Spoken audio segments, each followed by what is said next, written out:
Hello, welcome back to my channel. Today I'm going to be talking about all the books that I read in October. I have been so busy this month. I was working out in Denver, Colorado, and if you guys don't know, I live in Las Vegas. So I was out there for a month for work, and I didn't have that much time to read, and I didn't have that much time to film either, so here we are, and I'm back in Vegas, and now I'm ready to film some more. I also want to share with you guys my November TBR. I want to hold myself accountable for what I read next month, and yeah, I'll share with you guys that at the end of the video, what I decided to read for the month of November. First book of the month, I read Pretty Girls by Karin Slaughter. Oh my god, this is one of my favorite books now. I rated this 5 stars. If you guys are interested in mystery, this is definitely one that you need to read, but I will say it's very dark, very depressing. Check trigger warnings before you read because a lot happens. This book is about two sisters, Claire and Lydia. They haven't spoken much since their sister's disappearance 20 years ago.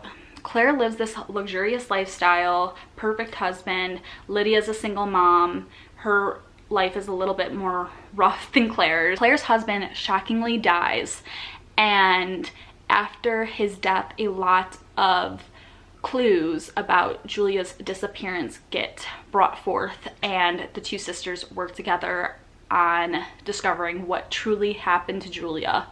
And this book was so good because it's so disgusting how this stuff happens in real life, but you just go through all the emotions that a real family would go through when a daughter of theirs is missing, and there was just a lot to this book, and it was very shocking. I loved the twist in it, and I just think if you're a mystery junkie, you definitely need to put this on your TBR. 5 stars for sure. Next book we have One Dark Window by Rachel Gillig. A lot of people have compared this to Fourth Wing and said that this book is not talked about enough. Some people think it's way better than Fourth Wing. My honest opinion is hell no. This book is nothing in comparison to Fourth Wing, but it was very good. So this is about a young girl. Her name is Elspeth Spindle. She has been infected by dark magic and the curse if you go into the woods. The town and the new king have all been trying to unite 12 Providence cards together to end this curse for centuries. They haven't been able to find the last card that they need to unite the deck and to end the curse. If you possess any one of the 12 cards, you automatically have magic, and some of the magic can be the beauty card, the prophecy card, the dark horse card, which gives you strength, and all of these 12 cards have different abilities. I think the mirror card, you can see the dead, and it's a very unique magic system. It kind of reminds me of Lock and Key on Netflix a little bit. She meets the captain, who is also the king's nephew, and they work together to try to end this curse. I ended up giving this book 4 stars, and I think the reason why I gave it 4 stars and not 4.5 or 5 stars is because it's young adult, and I realized that I don't necessarily enjoy reading young adult. I kind of need more these days, but that doesn't mean that a book can't be 5 stars if it's young adult. Whenever I say I don't like young adult, I think of Throne of Glass and how much I like that series, so I know that all young adult isn't off the table for me. It's just that the majority of it is. But I didn't truly enjoy this book. I ended up I bought 2 Twisted Crowns, which is the second book in the series, and I look forward to reading this and seeing Elspeth's journey and finding all 12 cards. And yeah, I thought it was a good read. I do recommend this to other people. It just wasn't a 5 stars for me, or a 4.5. Next book I just completed is Kristen Hanna, The Great Alone. So this is actually very funny, but I was on a flight from Denver, Colorado to Las Vegas. I actually met the author of Fourth Wing, Rebecca Yarros. She was on my flight.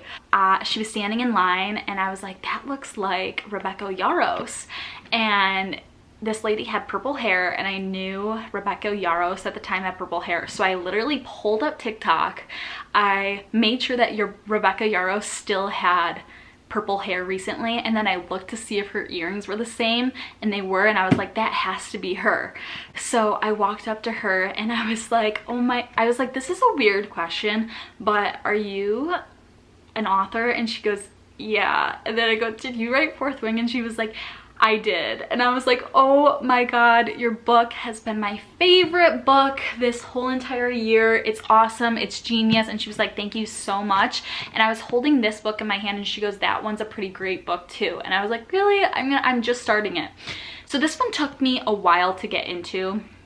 This is about a family that moves to Alaska in 1974 because Lenny is a child. She's, I think, 11 at the time when they moved to Alaska, or she's 13. I think she's 11 though when they moved to Alaska, and her dad came back from Vietnam kind of messed up from the war, and they decided to move to Alaska to get away from civil society because her dad believes that there's going to be a nuclear war or a pandemic and the government is just not right.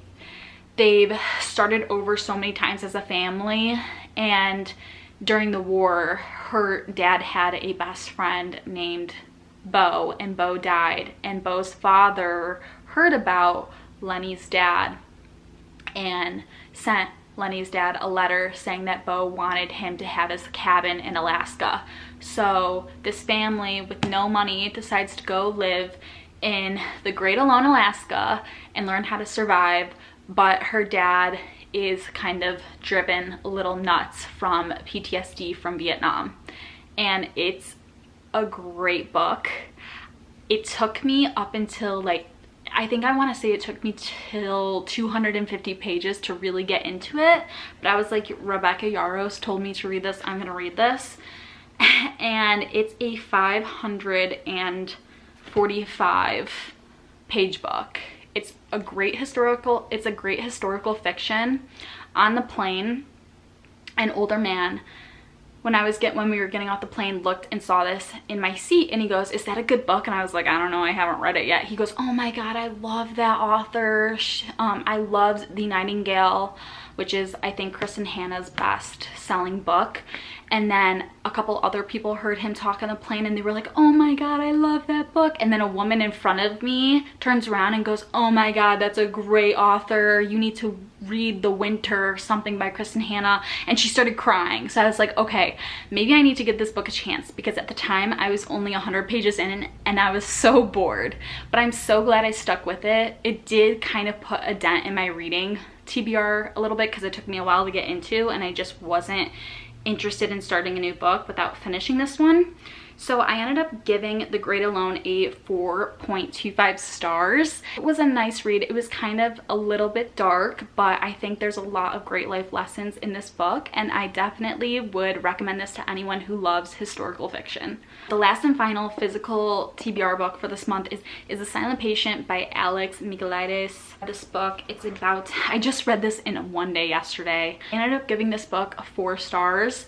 This is a mystery / thriller book. It's about a lady who shoots her husband 6 or 7 times in the face, and then after his murder she gets put into the psych ward because she ends up going silent for 7 years, and no one can figure out why she went silent. No one can figure out why she killed her husband when her marriage was so happy and there were no issues. One day the psychotherapist Theo decides that he wants Alicia Berenson, who is the lady who shot her husband in the face, to become his patient. So he switches psych wards, she becomes his patient, and he decides to figure out why she shot her husband in the face and why, and he tries to get her to talk again.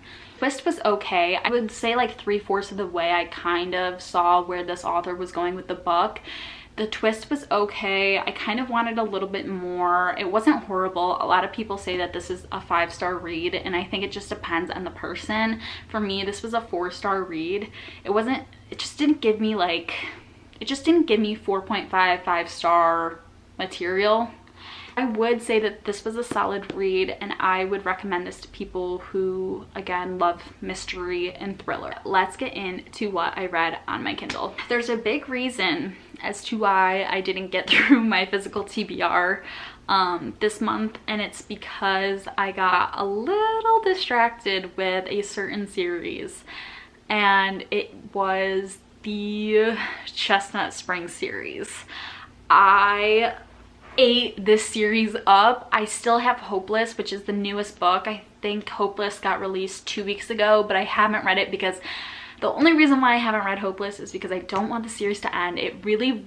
The series leaves me warm and fuzzy. It's not even anything crazy. It's just so heartfelt, and there's a lot of spice, and I love the book boyfriends that each book has. So basically, the Chestnut Springs series is a small town called Chestnut Springs with cowboys and hockey players, and each book is different, but each book tells a different story of each main character, and each one has a different book boyfriend, but they're all great. They're all great in bed.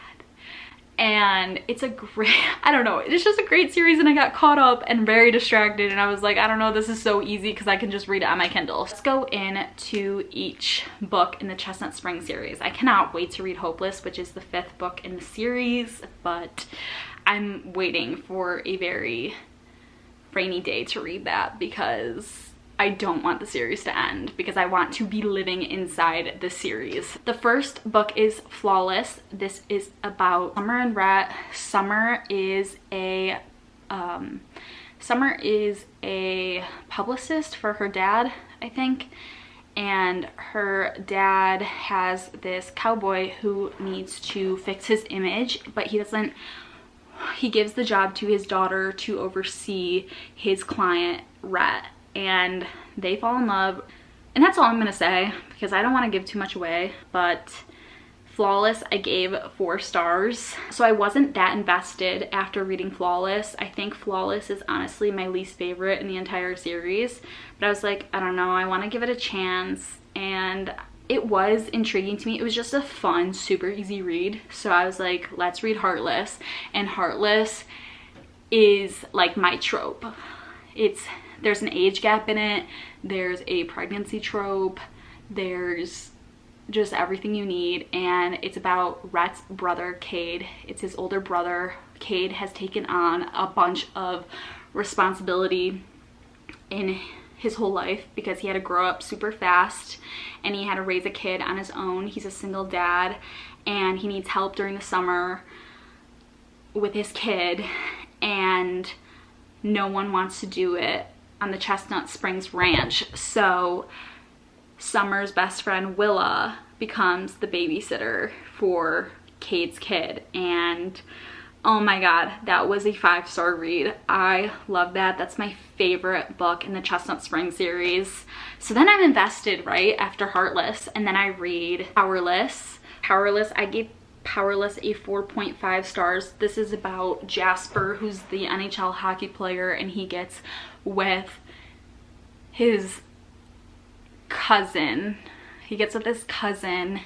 This sounds so bad. But he gets with his cousin, Sloane. She's not really his cousin. If you read the series, you'll know what I'm talking about. Sloane and Jasper have been childhood friends, and Jasper hasn't admitted his feelings for Sloane for years, but Sloane has been obsessed with Jasper from ever since they were kids, and they hit it off. That's their story. So I gave that 4.5. Then I read Reckless, and this is about Summer's sister, Winter, who is just heartless as can be until she finds Theo, who is Rhett's apprentice. He taught Theo everything he knew about riding bulls.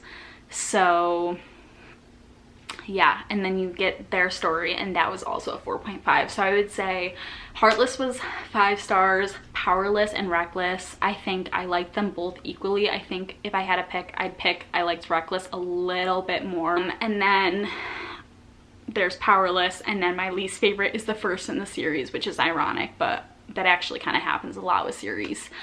And that's the Chestnut Spring series. I read 8 books this month, and my goal was to hit 8 physical books and 2 Kindle, but I didn't reach that. But that's okay because I read 8, and I think 8 is pretty good. I did read 4 out of 8 of my physical TBR books that I picked from my TBR jar last month. But I think I did good. Whatever. I don't know. I hope you guys like this video. Please give this video a big thumbs up if you like these kinds of videos as well.